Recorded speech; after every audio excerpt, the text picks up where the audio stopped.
Waalaikumsalam warahmatullahi wabarakatuh. Baiklah, saya di sini oleh Mas Suro sebagai moderator dari kelompok 7 dan 8. Yang anggota dari kelompok 7 ada Salsa Sabila, Firda Laila Nasia, dan Ahmad Bukodas.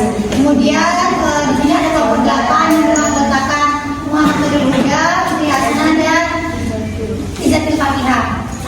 Baiklah, sebelum memulai presentasi pada pagi hari ini, alangkah baiknya kita mengucap basmalah bersama-sama. Bismillahirrahmanirrahim. Baiklah, langsung saja kita memulai presentasi apa yang disampaikan oleh kelompok 7 dan 8. Pengertian aliran psikologi behavioristik. Behavioristik juga disebut behaviorisme, merupakan salah satu aliran psikologi yang memandang individu hanya dari sisi fenomena jasmania dan mengabaikan aspek-aspek mental. Dengan kata lain, behaviorisme tidak mengakui adanya kecerdasan, bakat, minat, dan perasaan individu dalam suatu belajar. Behaviorisme didirikan oleh J.B. Watson. Sama halnya dengan psikoanalisis, behaviorisme juga merupakan aliran yang revolusioner, kuat dan berpengaruh serta memiliki akar sejarah yang cukup dalam. B. Tokoh-tokoh aliran psikologi behavioristik. 1. John Watson. Yang kedua, Burgos Frederick Skinner. 3. Edward Lee Thorndike. 4. Ivan Fedорович Pavlov. 5. Robert Gates. 6. Albert Bandura. C. Pandangan aliran psikologi behavioristik terhadap manusia. Aliran ini mempelajari perbuatan manusia bukan dari kesadaran, melainkan hanya mengamati perbuatan dan tingkah laku yang berdasarkan kenyataan. Pengalaman batin dikesampingkan dan hanya perubahan dan gerak-gerik pada badan saja yang dipelajari.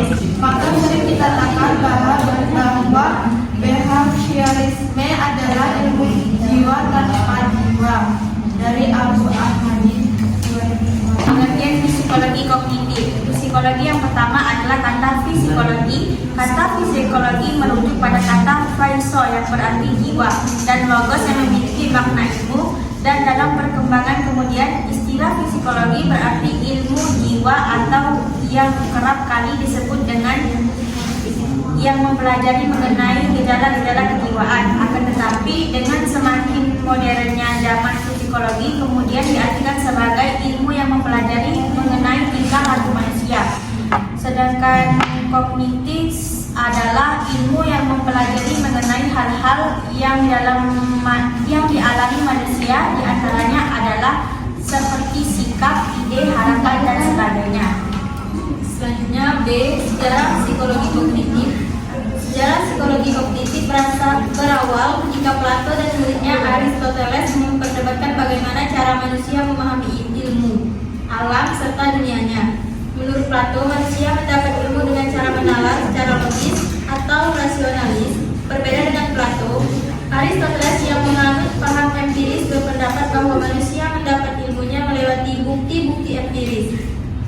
Aristoteles juga menyatakan bahwa pengetahuan berada dalam jantung, sedangkan Plato menyatakan bahwa pengetahuan manusia tersimpan berasal dari otak. Dilihat dari pendapat mereka ini, terdapat dua perspektif yang dapat diambil, yakni perspektif empiris dan perspektif nativis. Perspektif empiris memandang kalau pengetahuan didapatkan dari pengalaman hidup, sedangkan dalam perspektif nativis menyatakan bahwa pengetahuan didasarkan dari generik otak seseorang. Jenis pendekatan dalam penelitian psikologi kognitif. Psikologi kognitif mengasumsikan bahwa ada proses mediasi yang muncul di antara stimulus atau input dan prefrontal output. Medium tersebut adalah proses mental yang bisa berupa memori, persepsi, perhatian, pemecahan masalah, dan lain sebagainya. Metode penelitian dan psikologi kognitif yang digunakan oleh para ahli antara lain: 1. Metodologi ilmu, 2. Metode desain eksperimental, 3. Desain kualisi eksperimental. 4. Metode korelasional. 5. Metode psikobiologi. 6. Metode proses training. Baiklah, itu pemaparan dari masing-masing kelompok. Baiklah, di sini selanjutnya yaitu sesi tanya jawab. Bagi teman-teman yang ingin bertanya, kami persilakan untuk masing-masing 3 pertanyaan dari 2 kelompok ini. India Apriliani akan bertanya kepada kelompok 7. Pertanyaannya yaitu contoh penerapan pembelajaran dengan menggunakan teori behavioristik itu seperti apa? Baiklah, saya akan menjawab pertanyaan dari Rindi, yaitu adapun contoh penerapan teori belajar behavioristik, yaitu yang pertama dimulai dari materi sederhana sampai kompleks. Yang kedua, guru lebih banyak memberikan contoh berupa instruksi selama belajar. Dan yang ketiga, saat guru melihat ada kesalahan baik pada materi maupun pada siswa, maka guru akan segera diperbaiki. Baiklah, di sini saya Intan Putri ingin bertanya kepada kelompok 7. Pertanyaannya yaitu bagaimana aplikasi psikologi behavioristik dalam kehidupan sehari-hari? Saya akan menjawabnya dari saudari Intan Putri Sasmita. Yaitu pertanyaannya bagaimana aplikasi psikologi behavioristik dalam kehidupan sehari-hari. Jawabannya yaitu psikologi behavioristik memiliki aplikasi luas dalam berbagai bidang seperti pendidikan, manajemen, terapi perilaku, dan pengembangan diri. Teknik-teknik dari psikologi behavioristik digunakan untuk mengubah perilaku manusia dalam berbagai konteks kehidupan sehari-hari. Saya Imelia Amanda akan bertanya kepada kelompok 7, apakah teori behavioristik dapat diterapkan di semua proses pembelajaran? Terima kasih. Saya akan menjawab pertanyaan dari saudari Email. Pertanyaannya itu, apakah teori behavioristik dapat diterapkan di semua proses pembelajaran? Jawabannya itu, tidak semua pelajaran dapat memakai teori behavioristik. Guru diharuskan untuk menyusun bahan pelajaran dalam bentuk yang sudah siap. Murid cenderung diarahkan untuk berpikir linear, konvergen, tidak kreatif, dan memposisikan murid sebagai murid pasif. Perkenalkan, nama saya Damila. Izinkan saya untuk bertanya kepada kelompok 8, yaitu bagaimana pandangan psikologi kognitif tentang belajar. Terima kasih. Di sini saya akan menjawab pertanyaan dari saudari Delvina. Pertanyaannya yaitu bagaimana pandangan psikologi kognitif tentang belajar? Jawabannya adalah berdasarkan pengertian para ahli di atas dapat disimpulkan bahwa belajar menurut teori kognitif adalah perubahan tingkah laku manusia yang lebih melibatkan proses internal dan mental siswa seperti motivasi, kesengajaan, keyakinan, ingatan, retensi, pengolahan informasi, emosi, dan aspek kejiwaan lainnya.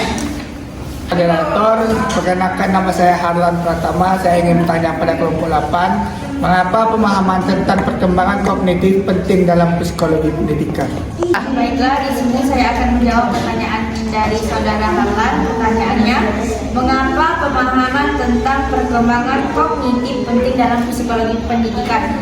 Karena adanya kecerdasan kognitif dalam proses belajar mengajar berfungsi untuk meningkat ilmu pengetahuan. Kecerdasan kognitif yang baik akan membuat daya ingat atau memori menjadi lebih mudah memahami ilmu pengetahuan. Nama saya Andika Pratama. Saya akan bertanya kepada kelompok 8, apa yang mendasari munculnya teori kognitif? Tolong jawab.